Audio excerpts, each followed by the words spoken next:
"What's a girl like that doing in first class smuggling something?" That's what the flight attendant muttered before snatching the medicine bag from a quiet, black teenager. 16-year-old Maya Vance was headed to Stanford for the opportunity of a lifetime. Instead, mid-flight at 35,000 feet, her life-saving medication was tossed away like trash by someone who saw her skin before her medical file. But the attendant didn't know who Maya's father was, or that her reckless act would ground the entire flight, spark national outrage, and ignite a storm of justice no airline could outrun. What started with racism ended with a reckoning. The hum of the Boeing 777 was a lullaby of progress, a silver promise cutting through the vast blue emptiness above the American Midwest. For Dr. Julian Vance, the sound was a welcome distraction from the frantic rhythm of his own heart. He glanced at his daughter Maya in the window seat beside him. Her head rested against the cool acrylic of the triple-paned window, her eyes tracing the patchwork of green and gold farmland 35,000 feet below. A faint, serene smile played on her lips. To any other passenger, she was just a teenager, pretty with intricate braids framing a heart-shaped face, lost in the wonder of flight. But Julian saw the subtle, almost imperceptible tremor in her hands, the slight pallor beneath her warm brown skin. He saw the warrior who had battled her own body to a fragile truce. The trip was a pilgrimage of hope. Maya, a brilliant student with a passion for astrophysics, had been offered a provisional scholarship to Stanford University. It was the culmination of years of relentless study, of tutors in hospital rooms, of exams taken through a haze of pain and medication. The condition juvenile dermatomyositis was a cruel thief, a rare autoimmune disease that caused chronic muscle inflammation and weakness. For a while, it had stolen her ability to walk, to write, even to swallow. But a new biologic therapy, a cutting-edge treatment that Julian himself, as a pediatric immunologist, had peripherally consulted on during its research phase, had given her back a life. It had given her back this dream. The medicine was their holy grail. It wasn't a simple bottle of pills. It was a series of pre-filled syringes containing a custom compounded protein solution that had to be kept at a stable, cool temperature. Lose the solution, let it get warm, and its delicate protein chains would denature, rendering it useless. Replacing it wasn't a matter of calling a pharmacy. It required a specialized lab days of preparation and a cost that could rival a used car. That's why the small, gray, insulated pouch tucked carefully inside Maya's carry-on was more valuable than anything else they owned. Inside, nestled between two gel packs, were the 4 syringes she would need for the 2-week trip. Julian had triple-checked the pouch that morning. He had the doctor's letter, the prescription details, and a TSA notification card, all in a neat plastic sleeve. He was a man who left nothing to chance, especially not his daughter's health. "You okay, sweetie?" he murmured, his voice low enough not to disturb his wife, Annalise, who was dozing in the aisle seat. Maya turned from the window, her dark eyes bright. "More than okay, Dad. I can't believe this is real. What if I get to meet Dr. Evans? His paper on gravitational lensing is what I based my entire honors thesis on." Julian's heart swelled. This was the Maya he fought for, not the patient, but the scholar. "You'll charm the pants off him," he said with a grin. "Just don't start correcting his math." She laughed, a sound that was music to his ears. It was in these moments of normalcy, suspended between heaven and earth, that he allowed himself to breathe. He allowed himself to believe that the worst was behind them. The spell was broken by the clatter of the beverage cart and a voice sharp and clipped that sliced through the cabin's gentle hum. "Carry-ons need to be completely under the seat in front of you, sir. All the way, not halfway." Julian looked up a flight attendant with a severe blonde bob and a name tag that read, "Claire was addressing the man across the aisle." Her smile was a thin, painted-on line that didn't reach her eyes, which were a cold, assessing blue. There was an edge to her, a weary impatience that seemed to simmer just below the surface of her professional veneer. She moved down the aisle with an air of proprietary authority, her gaze scanning, searching for infractions.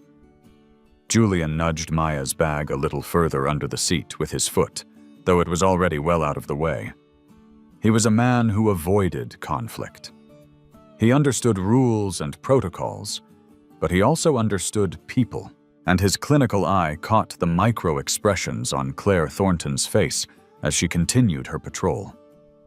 He saw the quick, dismissive glance she gave a Hispanic family struggling to quiet a baby, the exaggeratedly slow way she explained the seatbelt to an elderly Asian man. It was subtle, but it was there, a hierarchy of patience, a sliding scale of courtesy, and for some reason, it put him on edge. An hour into the flight, Maya began to feel a familiar faint ache in her joints. It was the precursor, the body's early warning system. "Dad," she whispered, her brow furrowing slightly. "I think I need my afternoon dose a little early. The pressure change, maybe?" "No problem," Julian said instantly, keeping his voice calm and reassuring. "We'll do it right after the service is done." As the beverage cart passed their row, Julian caught Claire's eye. "Excuse me, miss." She stopped, her expression one of strained tolerance. "Yes, my daughter needs to take some medication. Would it be possible to get a cup of water, please?" Claire's eyes flickered from Julian to Maya, then to the carry-on bag at Maya's feet. "All passengers will be served in turn. I understand that Julian said, his tone still polite. It's just a bit time-sensitive. We'd be very grateful." A flicker of something annoyance, suspicion crossed Claire's face.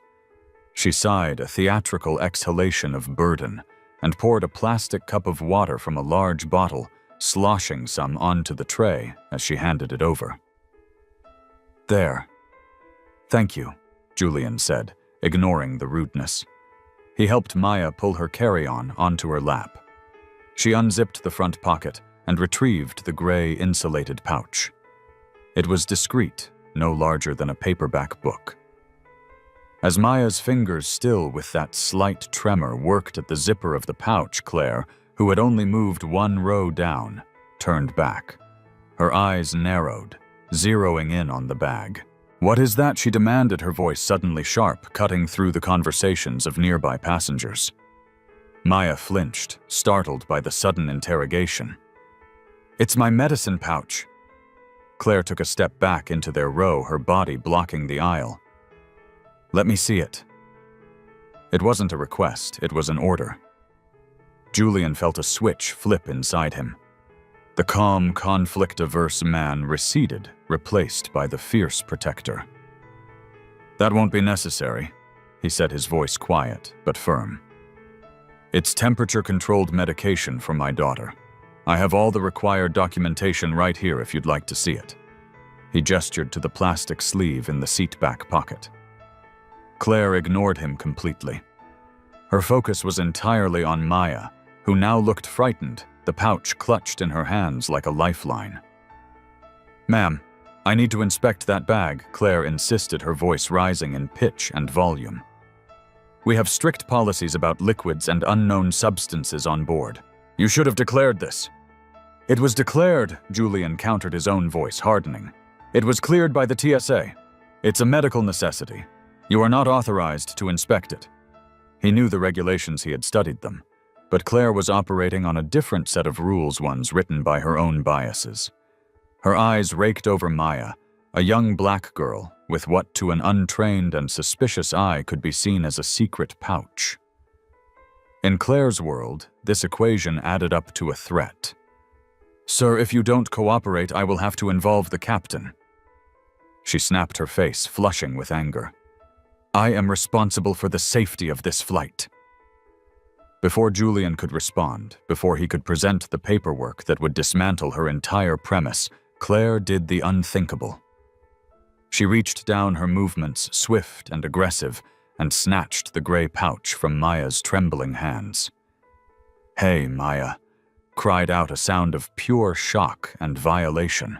"I'll be taking this," Claire said, her voice triumphant. She held the bag up as if it were contraband, a trophy from a drug bust. "We'll see what the captain has to say about this."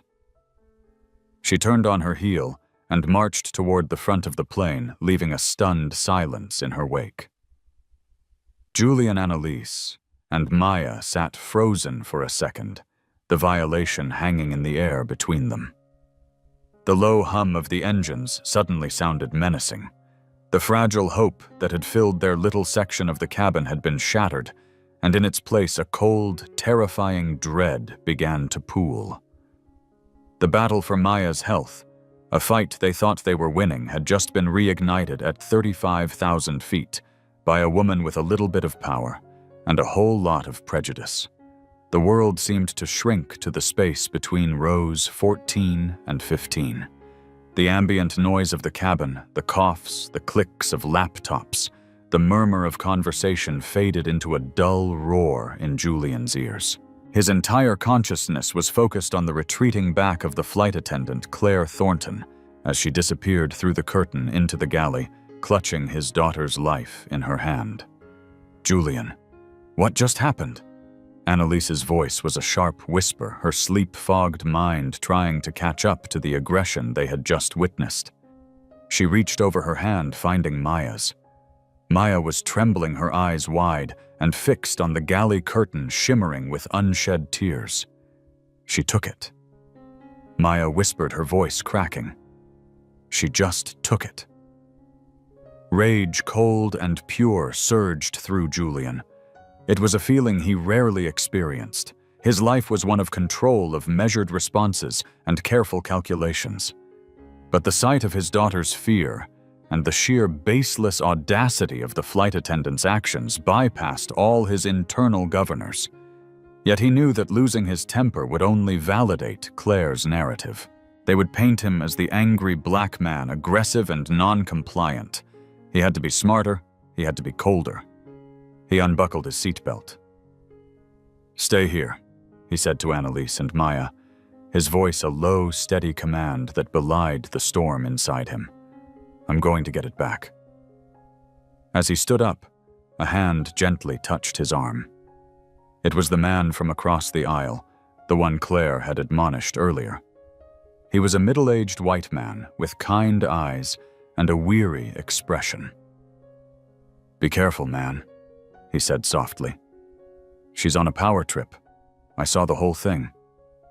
It was out of line. Julian gave him a curt, appreciative nod. "I know." He walked toward the front of the plane, his long strides purposeful. Each step was a battle against the urge to run, to shout, to tear the curtain aside. He could feel the eyes of other passengers on him. He was no longer Dr. Vance's devoted father and respected immunologist. He was a large black man walking with intent toward the cockpit, and he was acutely aware of how that could be perceived. He paused at the galley curtain, took a deep, centering breath, and pushed it aside. The scene in the galley was worse than he could have imagined. Claire was standing with another older flight attendant, the lead, judging by her uniform. Claire was talking animatedly, gesticulating with the gray pouch. "Refused to show me" became aggressive. "Look at this thing. It's suspicious, no labels. It could be anything, some kind of drug, I bet. They were trying to be clever doing it right after we passed with the cart." The lead flight attendant, a woman with tired eyes and the name Sarah on her tag, was listening with a concerned frown. But before she could respond, Claire turned to the galley's waste disposal unit. It was a small, sealed chute for trash leading to an external compartment. With a flick of her wrist, she opened it. The next few seconds stretched into an eternity for Julian. It was like watching a car crash in slow motion. He saw her intention, the self-satisfied glint in her eye. "No," Julian's voice boomed in the confined space. He lunged forward, but it was too late. Claire, with a final contemptuous look at the pouch, dropped it into the chute. There was a faint metallic clink as it fell away, then silence. The medicine was gone. The air left Julian's lungs. The rage he had so carefully contained evaporated, replaced by a hollow, sickening dread. It wasn't just a bag, it was 4 syringes of a custom biologic. It was $18,000 worth of irreplaceable, life-sustaining treatment. It was Maya's mobility, her health, her dream of Stanford, all just ejected from the aircraft into the void. Claire turned a smug look of finality on her face. It's disposed of per FAA protocol for unidentified, potentially hazardous substances. Julian stared at her. He felt a strange, unnerving calm settle over him. It was the calm of absolute certainty, the calm of a man who had just seen his enemy cross a line from which there was no return. "What have you done?" he said, his voice barely a whisper, but carrying the weight of 1,000 storms. The lead flight attendant Sarah now looked horrified. Her eyes darted from Julian's ashen face to Claire's defiant one. "Claire, you didn't just, you threw it out? I followed procedure?" Claire insisted, though. A flicker of uncertainty now touched her features. The sheer, raw devastation on Julian's face was clearly not the reaction she had expected from a busted drug mule. "You followed nothing," Julian said, his voice gaining strength. "You followed your own ignorant, prejudiced assumptions. You have just in the last 10 seconds committed an act of such profound negligence that you cannot possibly comprehend its consequences." He pulled his phone from his pocket, his hands moving with practice speed. He brought up the PDF of the doctor's letter, the prescription, the chemical breakdown of the biologic, the TSA notification card. He held the screen up to Sarah's face. "This," he said, his voice shaking with controlled fury, "is what you just threw away. That was my 16-year-old daughter's medication for juvenile dermatomyositis, a temperature-sensitive biologic. Without it, she will relapse. Within 48 hours, she will experience severe muscle inflammation, debilitating pain, and progressive weakness. Within a week, she could be back in a wheelchair. You didn't dispose of a substance, you disposed of her future." Sarah's face went pale as she scanned the document. She looked from the phone to Julian, then to Claire. Her expression a mask of dawning horror. "My God, Claire." Claire's smugness had vanished, replaced by a pasty defensive fear. "He didn't show me that he was aggressive. He refused to cooperate."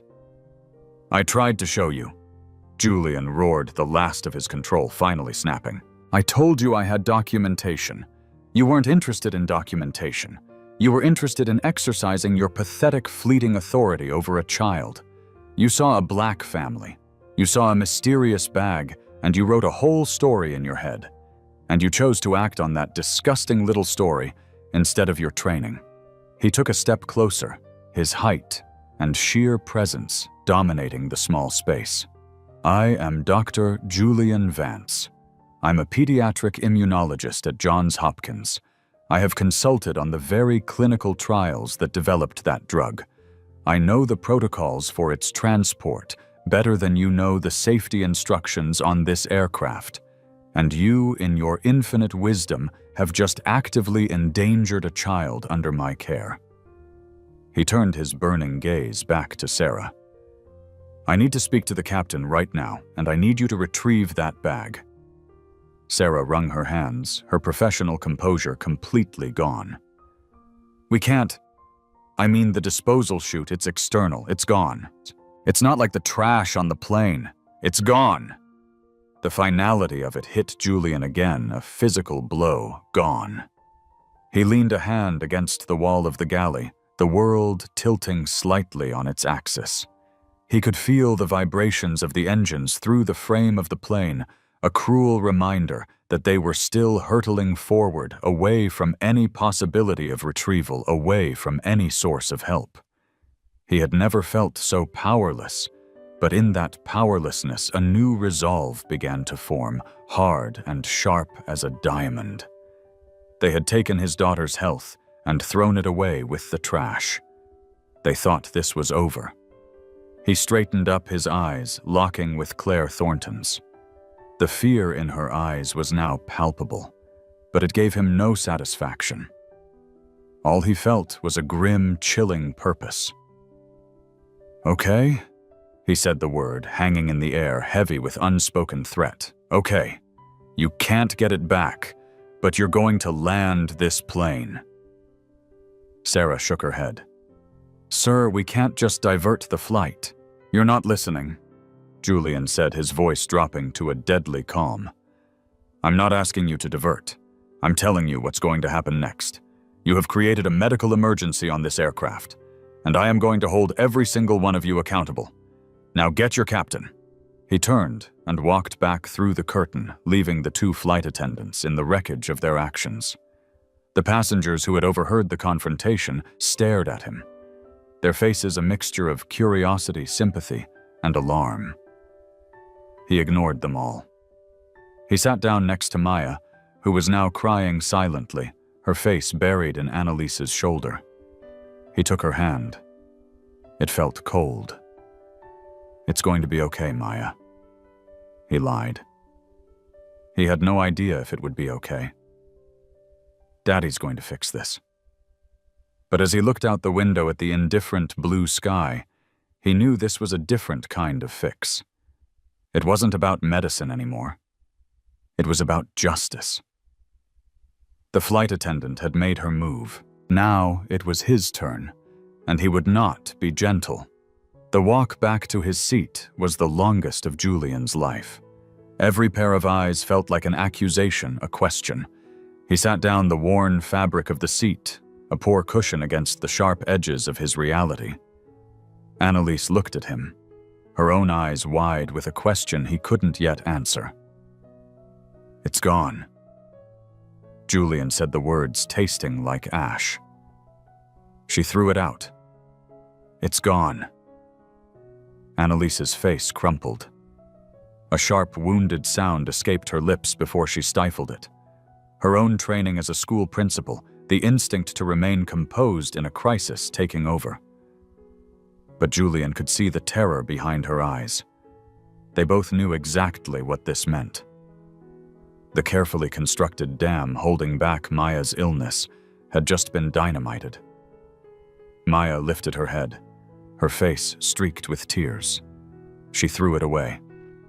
"Why? Because she's a fool," Julian said, his voice laced with a bitterness that was foreign to him. He squeezed her hand, trying to pour a strength he didn't feel into her. "But this isn't on you, baby girl. This is on them, and we're not done." Minutes later, the lead flight attendant, Sarah, appeared at their row. Her face was pale, her professional smile gone, replaced by a tight, nervous mask. Beside her stood a man in a crisp white pilot shirt, his shoulders adorned with 4 gold stripes. Captain Michael Corrigan. He had the kind of square-jawed, impassive face that was meant to inspire confidence, but today it looked merely weary and annoyed. Dr. Vance, the captain, began, his voice a low baritone designed not to carry. "My lead attendant tells me there's been a misunderstanding." Julian felt a fresh surge of anger at the word "a misunderstanding," as if this were a dispute over a meal choice. Captain Julian said, keeping his voice level and precise. "There has been no misunderstanding. Your flight attendant, Claire Thornton, illegally confiscated my daughter's medically essential temperature-sensitive medication. She ignored my attempts to provide federal and medical documentation, and then she willfully destroyed it by disposing of it via an external waste chute. That is not a misunderstanding. That is a series of deliberate, negligent, and discriminatory actions that have placed my child in medical jeopardy." Captain Corrigan's eyes flickered with impatience. He was a man accustomed to being in charge, to his word being final. He was a pilot, not a mediator. His job was to get the aluminum tube from point A to point B on time. This was a complication. "I understand you're upset." Corrigan said, his tone condescendingly placating. "Claire has given me her report. She states you were non-compliant, and the nature of the item was unclear. Our flight attendants are trained to prioritize the safety and security of the aircraft above all else." "The safety of the aircraft," Julian shot back, disbelief coloring his words. "From what, a 16-year-old girl with an autoimmune disease? Her medication posed as much of a threat to this aircraft as my eyeglasses. Your flight attendant wasn't prioritizing safety. She was indulging a prejudice. And in doing so, she has created a far more tangible danger. We can't just take every passenger's word for what's in their bag," the captain countered, crossing his arms. He was digging and siding with his crew. It was the classic corporate playbook circle, the wagons. Which is why Julian said, his patience fraying into sharp, angry strands. "I have the documentation which she refused to look at. Would you like to see it, Captain? Or is protocol only important when it's convenient for you?" He thrust his phone, still displaying the medical letter, toward Corrigan. The captain gave it a cursory, dismissive glance, his eyes barely scanning the text. "Look, Doctor, I'm sorry for the situation, but the item is gone. There's nothing I can do about that now. We're 2 hours from landing in San Francisco. I'm sure you can get a prescription filled once we're on the ground." The ignorance of the statement was breathtaking. It was the final brick in the wall of indifference that the airline was building around them. Annalise, who had been silent until now, spoke up, her voice trembling with a quiet fury. "Captain, you don't seem to understand. This isn't like losing a bottle of Tylenol. This medicine is custom compounded in a specific lab in Baltimore. You can't get a prescription filled. It takes over a week to prepare and costs thousands of dollars per dose. There isn't a single pharmacy in San Francisco or the entire state of California that can just give this to us." Corrigan's impassive mask twitched. This was clearly more complex than he'd hoped, but his priority remained unchanged. "What would you have me do?" he asked, an edge of exasperation in his voice. "Turn the plane around. We're past the point of no return. We don't have the fuel to go back to New York. I want you to find a solution," Julian demanded. "Divert to the nearest major city with a significant medical center, Chicago, Denver, anywhere. We need to land and get Maya to a hospital, to a specialist who can manage this until we can figure out a way to get her medication. We need to start making calls now." The captain shook his head, a look of finality on his face. "I'm not diverting this aircraft for a non-critical situation. A diversion requires a clear and present danger to a passenger's life. Based on what you're telling me, your daughter is stable now. We will continue to San Francisco as planned. Our ground crew can assist you there." It was a stonewall, a complete and utter refusal to acknowledge the emergency they had created. To him, Maya was not a person, but a problem. Her potential suffering hours from now was an abstract concept less real than his flight schedule and the paperwork a diversion would cause. Julian stared at him, a cold realization dawning. They didn't care. The rules, the protocols, the veneer of customer service, it all melted away in the face of liability and inconvenience. They would protect their own even when they were catastrophically wrong. He was just a passenger, an angry black passenger they needed to manage until they could hand him off to the faceless ground crew. He looked at Maya. Her face was a pale, stoic mask, but he could see the terror she was trying to hide. She had lived through the relapses before. She knew the fire that was coming for her muscles, the fatigue that would feel like drowning. And the crew of this flight was flying her directly into that fire, refusing to even slow down. It was in that moment that Julian Vance, the calm and rational doctor, made a decision. He had tried to play by their rules. He had been polite. He had been logical. He had presented evidence. And they had met him with dismissal condescension and a complete abdication of responsibility. Fine, he would stop playing their game. He would start playing his. He looked Captain Corrigan dead in the eye. The pleading father was gone. The angry passenger was gone. In his place was something else, something the captain was not prepared for. Captain Corrigan. Julian said, his voice dropping to a near whisper, yet carrying an unnerving weight of authority that made the pilot instinctively straighten up. Let me be perfectly clear, so there are no more misunderstandings. You have two options before you. Option 1, you contact your dispatcher, you declare a medical situation, and you divert this plane to the nearest suitable airport. We will handle it from there. He paused, letting the silence hang in the air. Option 2, he continued, his gaze unwavering, is that I will be forced to use the regulations against you. Right now, as her physician and her legal guardian, I am declaring my daughter a passenger on this aircraft medically unfit for continued flight due to the actions of your crew. I'm formally notifying you, the pilot in command, that you are knowingly transporting a passenger toward a predictable and preventable medical crisis. A crisis your airline is solely responsible for. He leaned forward slightly.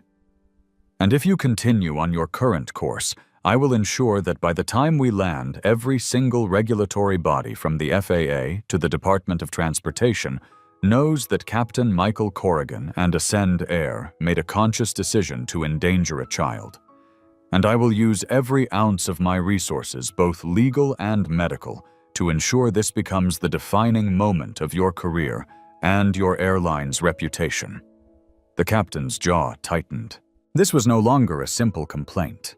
This was a direct, articulate threat, wrapped in the language of liability and regulation. Julian wasn't just an angry father anymore. He was a highly intelligent, formidable opponent who knew the rules as well as they did. Before Corrigan could respond, a new voice joined the conversation. A young woman in seat 16C, who had been quietly observing the entire exchange, held up her phone. "Just so you know, Captain," she said, her voice clear and steady, "I've been live streaming this conversation for the past 5 minutes, and about 80,000 people are watching it with me." The young woman's words dropped into the tense standoff like a lit match into a puddle of jet fuel. 80,000 people. Captain Corrigan's head snapped toward her, his eyes widening in disbelief. The woman, who looked to be in her early 20s, with bright pink hair and a nose ring, simply stared back, her phone held steady. Her screen name visible on the stream was Justice Jessa. "You're recording Sarah," the lead flight attendant stammered, looking horrified. "Live streaming," Jessa corrected her calmly. "There's a difference. It's not a recording I can delete. It's out there right now. The comments are, well, you can probably imagine." Julian felt a flicker of something he hadn't expected: leverage. The private battle in aisle 14 had just gone public in the most explosive way possible. The airline's carefully constructed wall of indifference was being broadcast in real time to a massive, unseen audience. Captain Corrigan's face, which had been a mask of stoic annoyance, was now a canvas of barely suppressed panic. This had escalated beyond his control. This was no longer an internal issue to be managed and buried with a voucher and a non-disclosure agreement. This was a full-blown viral public relations disaster unfolding at 35,000 feet. "Turn that off," he commanded, pointing a finger at Jessa. "It is against federal regulations to record crew members without their consent." "Actually, it's not," Jessa replied, her voice unshaken. "FAA regulations prohibit interference with a flight crew's duties, but there's no specific federal law against recording on a plane as long as I'm not being disruptive. And I'm just sitting in my seat. Besides, multiple state laws, including California, where we're headed, are one-party consent states for recording conversations in public spaces where there's no reasonable expectation of privacy. I'd argue a confrontation in the middle of an airplane cabin qualifies.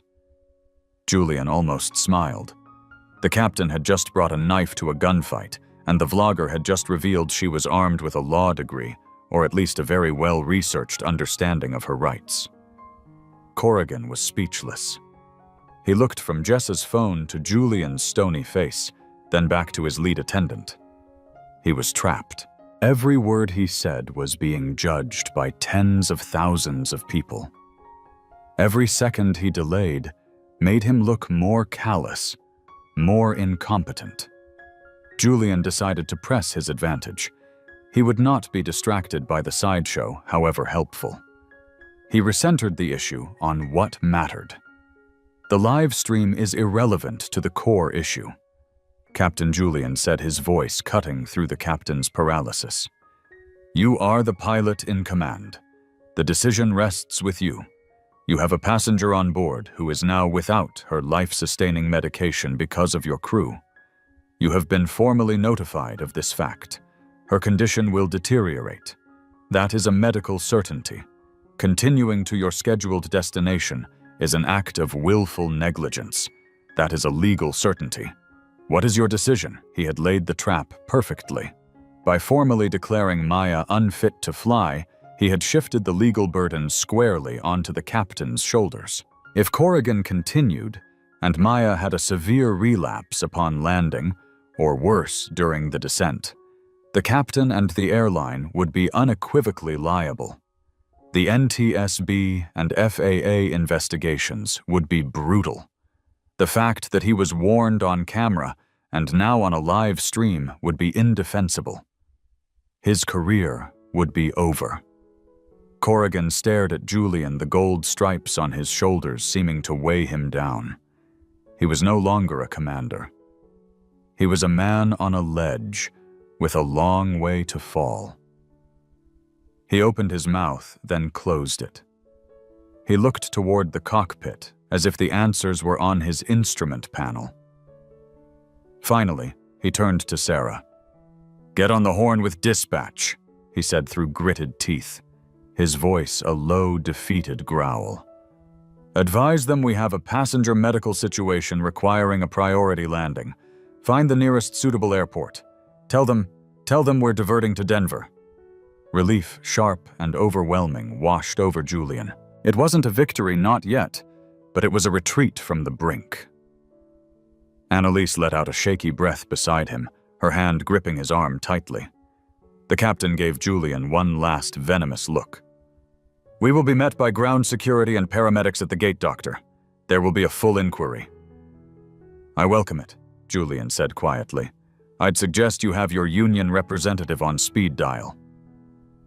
As the captain and Sarah hurried back to the front of the plane, a new sound filled the cabin, the captain's voice over the PA system. Ladies and gentlemen, this is your captain speaking. Due to an unforeseen passenger medical issue, we will be diverting our flight and landing at Denver International Airport. We understand this is a significant disruption to your travel plans, and we sincerely apologize for the inconvenience. Our ground staff in Denver will have more information regarding rebooking. Flight attendants, please prepare the cabin for landing. A wave of groans and frustrated murmurs rippled through the aircraft. Passengers pulled out their phones, annoyance on their faces as they began the process of rearranging their lives. But for the Vances, it was the most beautiful sound in the world. But the drama was not yet over. The diversion to Denver would take over an hour, and as the plane began its slow westward turn, a new problem, a consequence Julian had predicted, but the captain had ignored, began to surface. A different flight attendant, a young man who looked flustered and out of his depth, approached their row. Dr. Vance. Yes, the captain asked me to inform you there's an issue. Because of our delayed departure from JFK, and now this diversion, by the time we land in Denver and deplane the flight crew, will have timed out. Julian nodded slowly. He knew exactly what this meant. You'll have exceeded your maximum permitted duty hours under FAA regulations. Yes, sir, the young man confirmed, which means this flight won't be continuing to San Francisco today. They're going to have to find a new crew. The aircraft is effectively grounded in Denver for the night. The ripple of passenger frustration from the diversion was about to become a tidal wave of fury. Julian Vance, in his quest to save his daughter, had, through the airline's own cascading failures, grounded the entire flight. The man across the aisle who had offered his support earlier just shook his head and let out a low whistle. "Wow," he muttered. "That flight attendant really picked the wrong guy to mess with." Jessa, the vlogger, was still streaming. She flipped her camera to show her own face. "For those of you just joining," she said to her audience, "you are watching the real-time consequences of corporate negligence and discrimination." A flight attendant named Claire threw away a black teen's cancer medication. When the airline refused to help her father, a doctor forced them to divert. And now, because of the delays, the whole flight is canceled. This isn't just a travel nightmare, people. This is what happens when one person's prejudice is backed up by an entire system. And it looks like for Ascend Air Flight 732, the karma is landing in Denver. Julian looked at Maya. She was watching him, a look of awe and fear mixing in her eyes. He had done it. He had moved the immovable object. But as the plane descended toward the lights of Denver, he knew this was only the end of the beginning. The battle in the air was over. The war on the ground was about to begin. And somewhere in the front of the plane, Claire Thornton was beginning to understand that the pouch of medicine she'd so casually tossed away was about to cost her everything. The moment the wheels of the Boeing 777 hit the tarmac at Denver International Airport, a palpable tension settled over the cabin. The frustrated groans of the rerouted passengers had morphed into a low, simmering anger. The flight for them was over-stranded in a city hundreds of miles from their destination. For the Vance family, the ordeal was just entering a new, uncertain phase. As the plane taxied toward the gate, Julian looked at Maya. The adrenaline of the confrontation was wearing off, and he could see the telltale signs of her body's rebellion. The pallor was more pronounced, her eyelids heavy with a deep, bone-weary fatigue that no amount of sleep could cure. The clock was ticking louder now. "We're on the ground, baby girl," he said softly, stroking her hair. "We're going to get you to a hospital and get this sorted out." The jet bridge connected with a solid thud. But before the seatbelt sign could be switched off, the captain's voice came over the PA again, this time cold and formal. "For the family in row 14, please remain in your seats. Paramedics and airline officials will be boarding to speak with you. All other passengers, please deplane in an orderly fashion." It was a deliberate act of isolation, painting them as the problem, the source of everyone else's misery. As the other passengers began to file out, a torrent of angry looks and muttered comments were directed their way. "Thanks a lot," one man grumbled. "I'm missing my brother's wedding. Should have just taken your damn pills at home," another woman hissed. Julian shielded Maya from the worst of it, his body a physical barrier against the hostility. Annalise's hand was a vice on her knuckles white. But then something else happened. Jessa, the vlogger, paused as she passed their row. "I'm staying," she said quietly. "My stream is still live. The world needs to see how they treat you on the ground, too." The man from across the aisle also stopped. "I gave my statement to the lead attendant," he said to Julian. "Told her I saw the whole thing, that your family was calm and she was the aggressor. My name is Robert Pinsky. I'm a lawyer. Here's my card. If they give you any trouble, you call me, no charge." Julian took the card, speechless for a moment. "Thank you," he managed, his voice thick with emotion. In the midst of the hostility, these small acts of solidarity were a lifeline. Once the last passenger had deplaned, a new set of figures boarded. 2 paramedics, their faces professional and neutral. 2 stern-looking Ascend Air corporate security officers, and a harried-looking airport manager, his tie already loosened.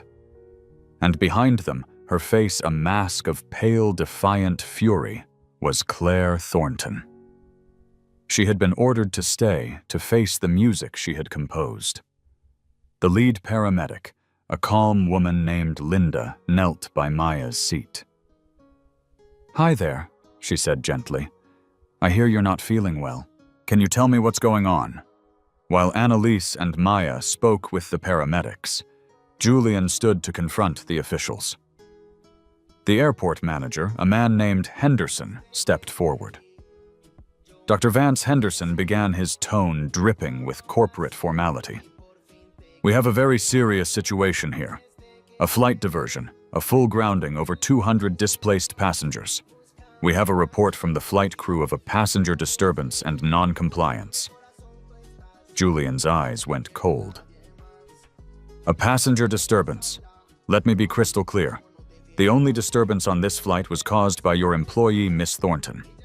He pointed directly at Claire, who flinched. "She racially profiled my daughter, made baseless accusations, and then willfully destroyed over $18,000 worth of life-sustaining medication against all protocol and common decency. The diversion and grounding are not the situation. They are the consequence of that initial action. Do not try to reframe this." Claire stepped forward, her voice shaking, but laced with venom. "He was threatening me. He was aggressive, he and his daughter. They had a suspicious package." "A suspicious package," Julian interrupted, his voice booming in the quiet cabin. He held up Robert Pinsky's card. "There was another passenger, a witness, a lawyer who has already given a statement to your lead attendant that we were calm and you were the aggressor. There is a live stream video of the latter part of our conversation with the captain viewed by, at last count, over 100,000 people. That corroborates my story. So I suggest, Miss Thornton, that you stop lying." At the mention of the live stream, Henderson and the security officers exchanged a panicked look. This was clearly news to them, and it changed the entire calculus of the situation.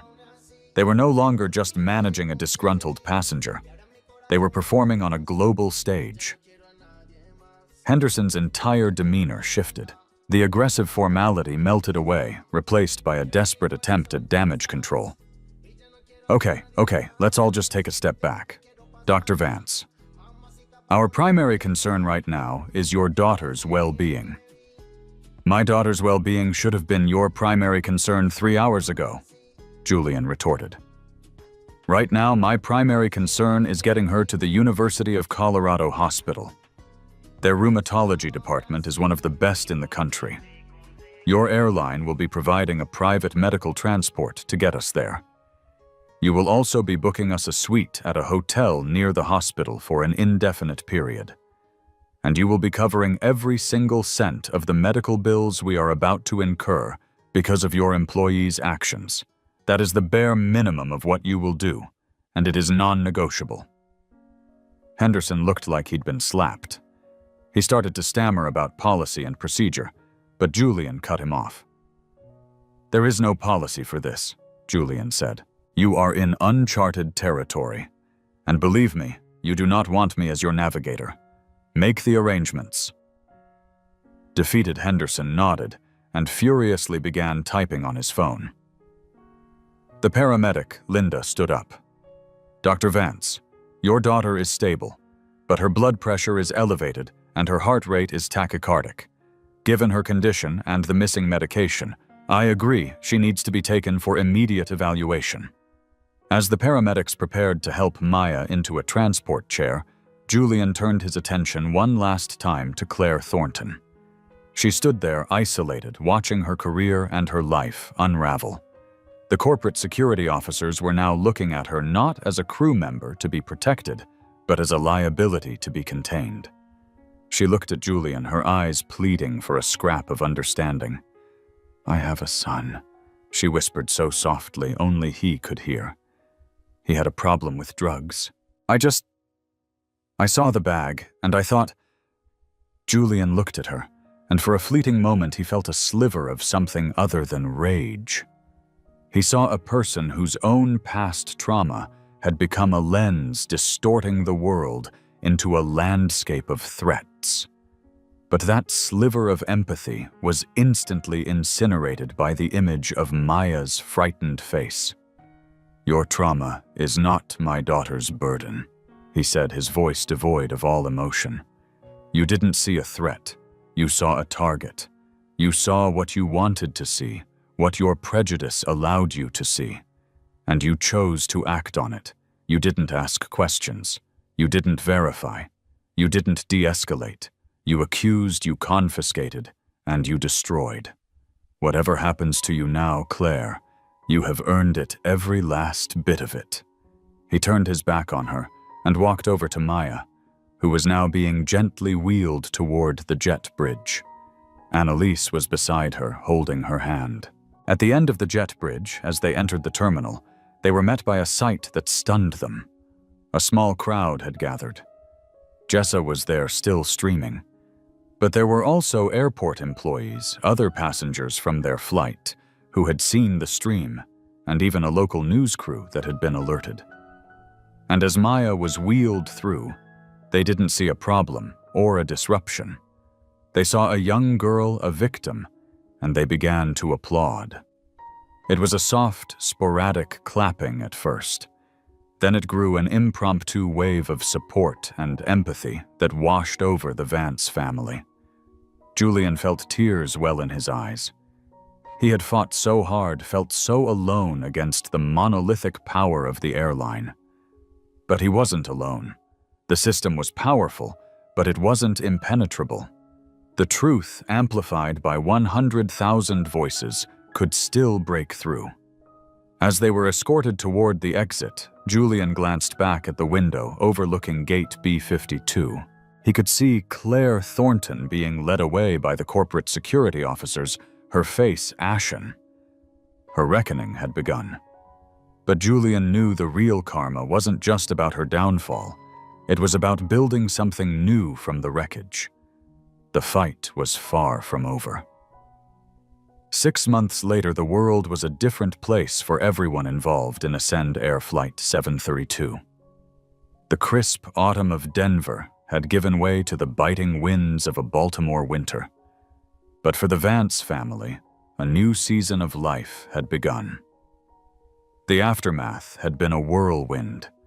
The story, propelled by Jess's viral stream and picked up by national news outlets, had become a case study in modern-day corporate accountability. Ascend Air, caught in a public relations nightmare of its own making, had capitulated on every front. They had flown in a new supply of Maya's medication on a private charter within 36 hours. They had covered every medical and accommodation expense. Their CEO had issued a public televised apology to the Vance family. Maya had thankfully stabilized under the care of the Denver doctors. The relapse had been held at bay by a thread. The trip to Stanford had been postponed, but the university, having seen the news, had not only held her scholarship, but had offered her a position in a prestigious summer research program, personally overseen by Dr. Evans himself. Her dream, once nearly extinguished, was now brighter than ever. She had become a reluctant but powerful symbol of grace under pressure. But Julian Vance was not content with apologies and financial settlements. He had seen the ugly inner workings of the system, the ease with which prejudice could be weaponized and institutionalized. He wanted to change the machine itself. With the pro bono help of Robert Pinsky and a team of civil rights lawyers who had reached out after seeing the story, Julian and Annalise launched a landmark lawsuit against Ascend Air. It wasn't just for damages. The core of the suit was injunctive relief demanding court-ordered systemic changes to the airline's policies and training. The deposition of Claire Thornton was the linchpin of their case. Julian sat in the room not as a plaintiff, but as an observer watching as the airline's high-priced lawyers tried to salvage an unsalvageable situation. Claire looked like a ghost of her former self. The severe blonde bob had grown out into a listless, unkempt style. The cold confidence was gone, replaced by a haunted, defensive anxiety. She was unemployable. The viral video had made her infamous.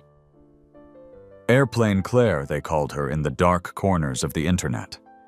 She had lost her job, her pension, her friends in the industry, and was drowning in legal fees. Under the sharp, methodical questioning of the Vance's lawyer, her story fell apart.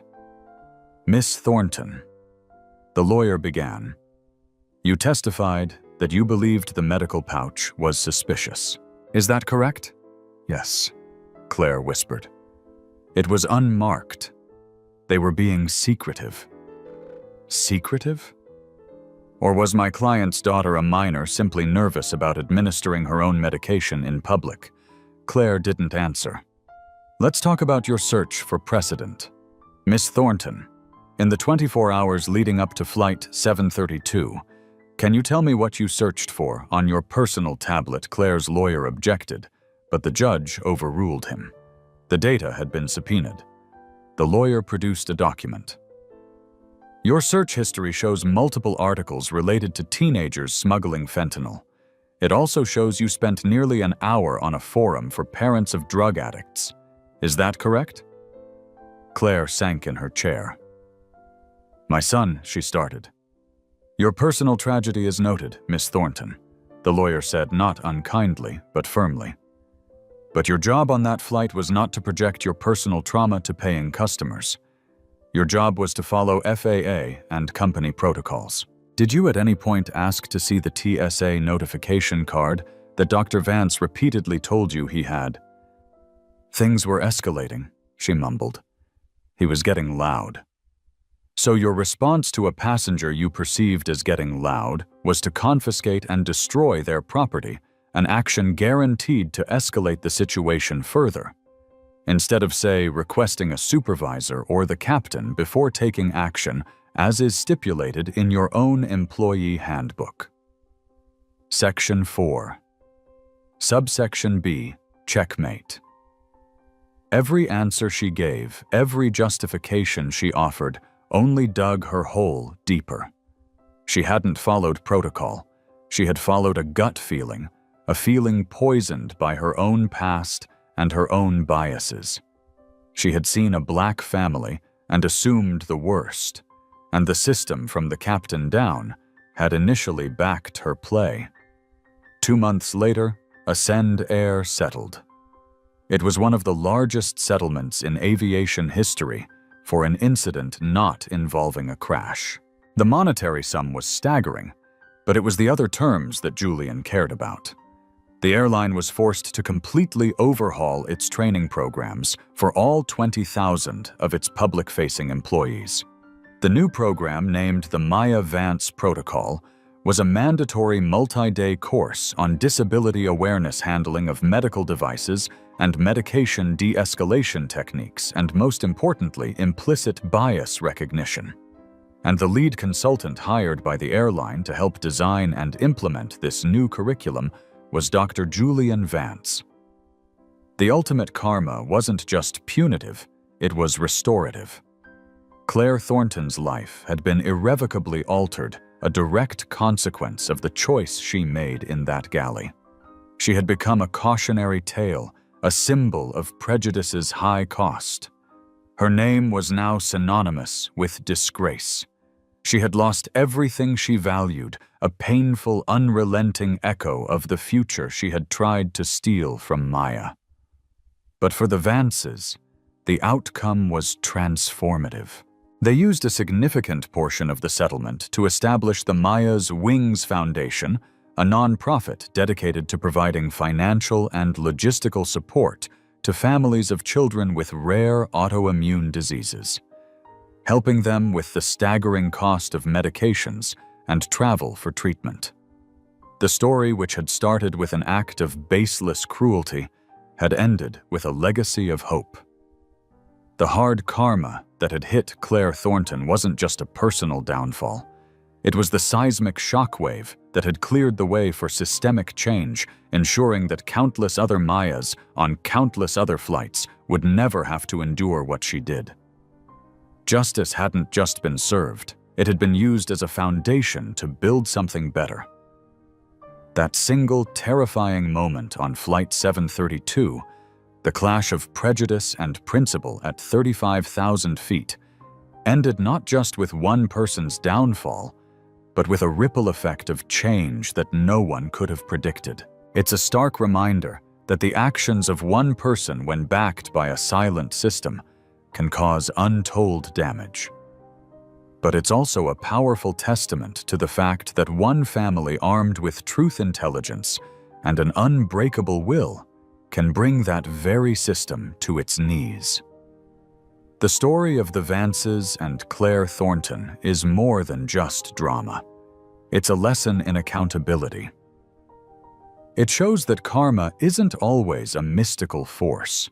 Sometimes it's a legal brief, a viral video, and a fundamental shift in policy that ensures such an injustice can never happen again. If this story moved you, please hit that like button, share it with someone who needs to hear it, and subscribe to our channel for more real-life dramas that expose the truth. Your support helps us continue to tell these important stories. Thank you for watching.